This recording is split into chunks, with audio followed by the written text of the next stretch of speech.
Nas últimas décadas, o mundo e o Brasil fizeram progresso na redução do número de mortes e casos de doenças infecciosas ou virais. Mas a pandemia de Covid-19 concentrou os esforços de saúde globalmente e paralisou ou reduziu campanhas contra outras patologias, que estão tendo uma rara oportunidade de voltar com força, seja direta ou indiretamente relacionada à pandemia. Um estudo publicado pelo The Lancet Global Health estima que as mortes por tuberculose podem aumentar em 20% em 5 anos e as mortes por malária em 36%. Isso se o coronavírus se espalhar em áreas onde essas doenças são prevalentes. No Brasil, mais especificamente no Rio Grande do Sul, a doença causada por um mosquito tem se proliferado rapidamente. Não chega nem a ser novidade, é a dengue. A Secretaria Estadual de Saúde registrou até 15 de agosto 3.549 casos confirmados, sendo 3.266 casos autóctones, ou seja, casos em que a transmissão aconteceu em solo gaúcho. Os números representam, respectivamente, os maiores valores desde 2016 e 2010, e o ano ainda não está nem perto de acabar. No Direto ao Ponto desta terça-feira, vamos abordar a situação de outras doenças durante a pandemia. Eu sou Vitor Figueiró, bem-vindos.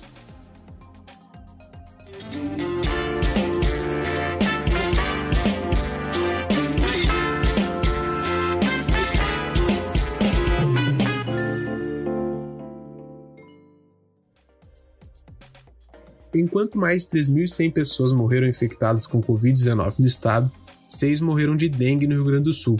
Os números são bastante diferentes, mas igualmente chocantes. Isso porque 6 é o recorde de mortes pela doença transmitida pelo Aedes aegypti em solo gaúcho. Até então, o maior ano tinha tido somente 2 óbitos, em 2015. A dengue é considerada uma doença endêmica, porque são registrados focos da doença em um espaço limitado, ou seja, ela não se espalha por toda uma região. O Rio Grande do Sul conseguiu zerar os casos locais em 2017 e 2018, quando também foram registrados os menores números de casos confirmados, 18 em cada ano, todos importados. Em 2019, porém, o estado passou para 1.315 casos confirmados, sendo 1.170 autóctones. Agora, os valores são muito elevados. Em uma série histórica de 2000 até 2020, observa-se, no RS, um aumento significativo no número de municípios infestados pelo mosquito Aedes aegypti. São 392, o que representa 79% do estado.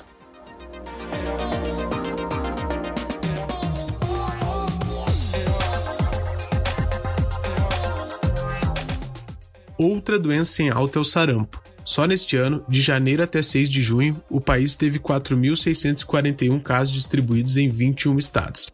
No ano passado, o Rio Grande do Sul registrou 101 confirmações de 789 casos suspeitos de doenças exantemáticas.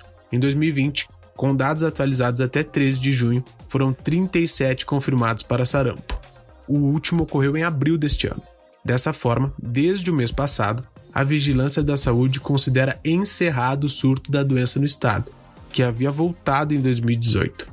Desde abril e até a data de publicação deste episódio, conforme os últimos dados do boletim epidemiológico, não há casos ativos de sarampo no Rio Grande do Sul.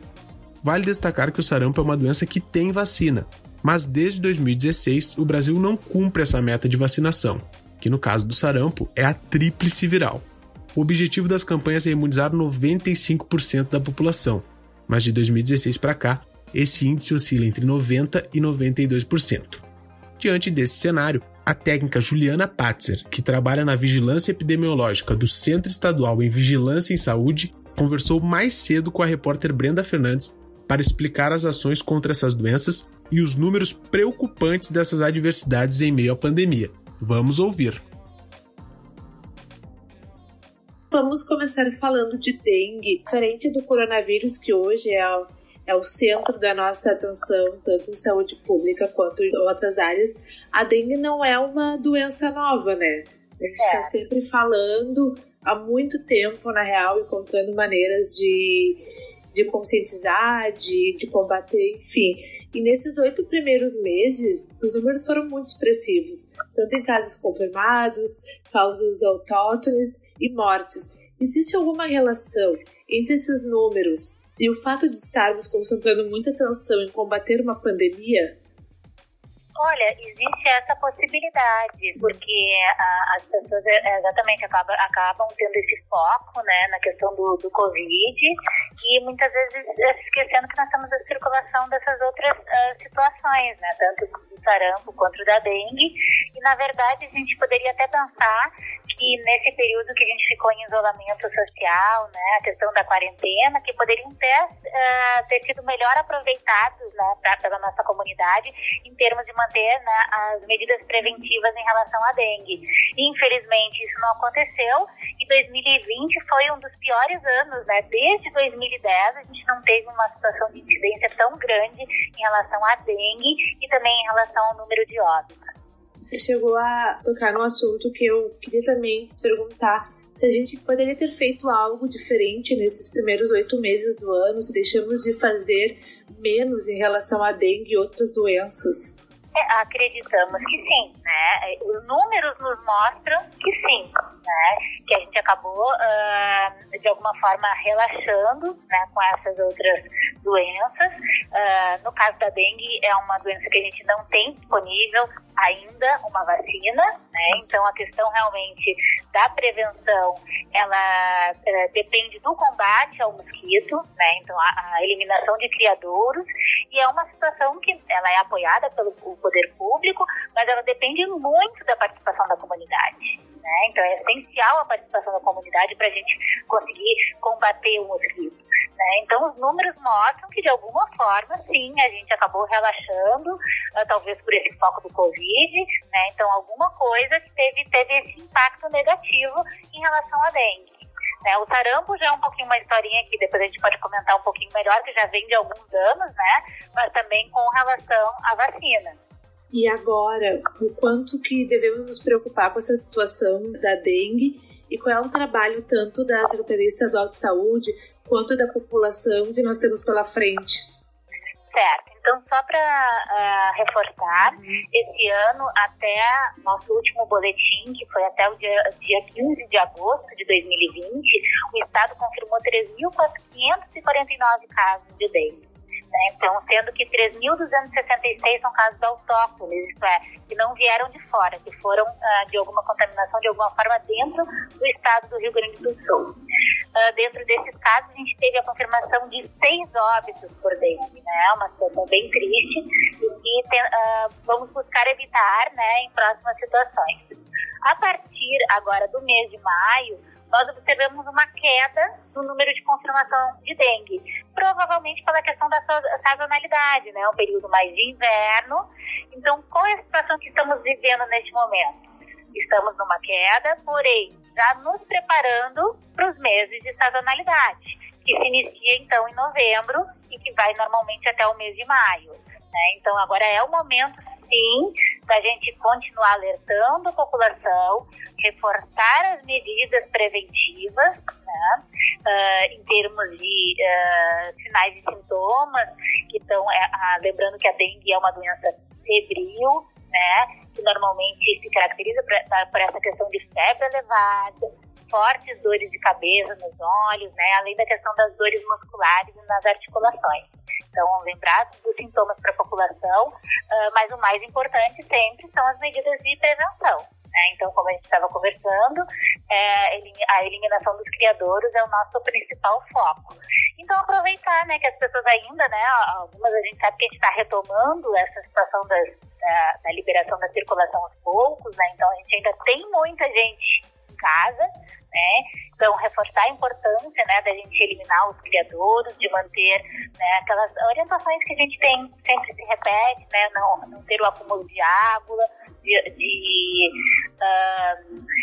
eliminar a questão do lixo, né, de forma correta, né, manter sempre os lixos fechados, a limpeza da caixa d'água, né, em locais que tem piscina. Então, todas aquelas situações que a gente tem reforçado sempre de prevenção. Juliana, o Rio Grande do Sul ele conseguiu zerar os casos locais nos anos de 2017 e 2018, quando também neste período foram registrados os menores números de casos confirmados, sendo todos, nestes 2 anos, casos importados. Como a gente sai de um patamar praticamente, né, zerado e chega no cenário que temos hoje? provavelmente são umas situações multifatoriais, né? Então, realmente, em algum momento, a gente acabou relaxando nessas medidas e permitiu, sim, que, né, uma maior circulação de um mosquito, né? E a gente realmente, agora, retroceder com isso se torna bem complicado, né? Mas a gente tem que fazer esse chamamento para a população, o apoio delas é fundamental nesse sentido. E agora para um período pós-pandemia, que a gente não sabe exatamente quando que é, né? A Secretaria pensa em ações, em campanhas, em práticas diferentes, de repente, até para trabalhar esse cenário que está muito complexo, ou seguirão as mesmas ações já implantadas? Nós estamos em discussão, né? Mas, na verdade, o que a gente sempre tenta reforçar é com a própria atenção básica, né? Então, tentando retomar o assunto também com os profissionais de saúde, né? E para a gente ter esse foco agora nos meses de sazonalidade do combate, né? O apoio dos nossos agentes comunitários e da população em geral, realmente, né? Com essas ações. Em relação ao sarampo, sempre que a gente fala de sarampo, a primeira coisa que relacionamos é a vacina, né? Como tu propriamente já falou. 70% das ocorrências deste ano aconteceram em pessoas que não eram vacinadas ou até mesmo que não tinham tomado a segunda dose da vacina. E a gente sabe, né, Juliana, que o não cumprimento desta meta de vacinação da tríplice viral é um problema nacional, não é local do estado, né? Com a pandemia, vocês acham que as pessoas estão em isolamento hoje, esse índice vai reduzir mais ainda agora nos próximos meses, nos próximos anos? Na verdade, em relação ao sarampo, é uma situação bem complicada, porque o Brasil, nós tínhamos conseguido um certificado internacional de eliminação do sarampo. Então, nosso país foi considerado livre do vírus do sarampo em 2016. Em virtude dos surtos que começaram a ocorrer no país, né, e surtos que ainda não se encerraram, isso é sempre importante salientar, nós perdemos esse certificado internacional. Então, agora nós estamos no momento que o vírus do sarampo volta a ser um vírus endêmico, então um vírus que está circulando no estado, e nós temos agora que retomar esse processo de eliminação deste vírus. A única forma, né, forma mais efetiva, na verdade, de prevenção em relação ao sarampo é a questão da vacina. Então, a vacina que a gente usa é a vacina tríplice viral, que protege tanto contra o sarampo, contra a rubéola e contra a cachumba. Então é fundamental que a população esteja vacinada, que é a única forma de prevenção. Em relação à pandemia, a gente ainda não consegue medir esse impacto, na verdade, em relação à questão da cobertura vacinal. Mas estamos fazendo também um trabalho com a atenção básica, reforçando a importância da manutenção dessa vacina, né? Também neste período, seguindo as medidas, né, de prevenção em relação ao Covid. Sim, porque nós temos, né, o Estado continua em alerta em relação a essa situação. Para teres uma ideia, a gente teve no ano passado a confirmação de 101 casos de sarampo, e agora em 2020 a gente teve 37 casos confirmados. O Estado está mais ou menos há 4 meses sem a confirmação de casos, o que é muito bom, né? Mas mantemos, claro, o alerta. Por quê? Porque o país continua em surto.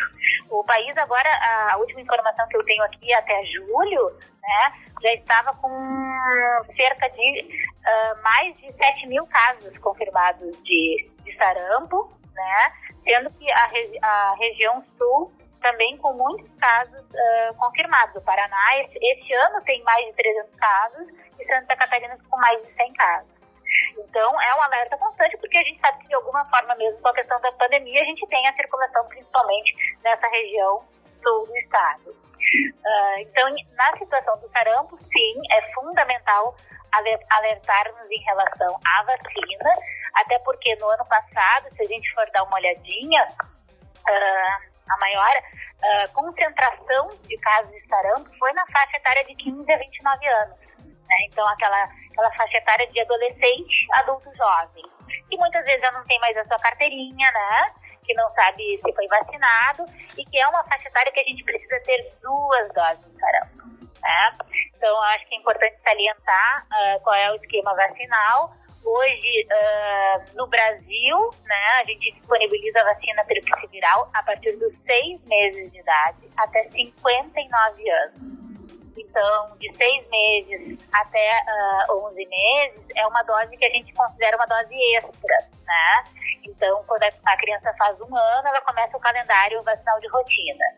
Então, a partir de 1 ano de idade até 29 anos, todos têm que ter 2 doses da vacina na carteirinha e de 30 a 59 anos, 1 dose. Por que é bom enfatizar nessa questão da carteirinha? Porque se a pessoa... eu lembro que eu fui vacinada, né? Tem situações assim, mas o programa de vacinação só considera vacinado com o registro de vacina. Então, a pessoa tem que refazer a vacina. Uhum. E sobre o sarampo, né, sobre as complicações, quais são os sintomas, como a pessoa pode identificar? Bem importante. Então, o sarampo é uma doença extremamente transmissível, né? Mais que o próprio Covid, para as pessoas, né? Acho que é bem importante. Então, vou dar um exemplo, né? Se eu tenho uma sala com 10 pessoas que não são protegidas, né, contra o sarampo, e eu entro com uma pessoa confirmada pela doença nessa sala, das 10 pessoas, 9 correm o risco de serem contaminadas, né? É uma doença extremamente transmissível. Então, o que para a maior medida de controle é a gente saber oportunamente de um caso suspeito. Então, a notificação deve ser imediata, né? Então, qualquer indivíduo que apresentar, né, febre e exantema, então exantema que são as manchinhas vermelhas pelo corpo, acompanhados de mais um desses sintomas, né? Ou tosse, ou coriza, ou conjuntivite. Então, a febre, as manchas no corpo associadas a um desses sintomas, né, já tem que entrar em contato com uma unidade de saúde, porque a pessoa pode estar com sarampo. Além disso, a gente disponibiliza aqui no estado o número 150, que é o número do Disque Vigilância, né? Então, também para notificações ou dúvidas. Certo, Juliana. Queria agradecer a tua participação, conversar conosco aqui no podcast. Tá certo.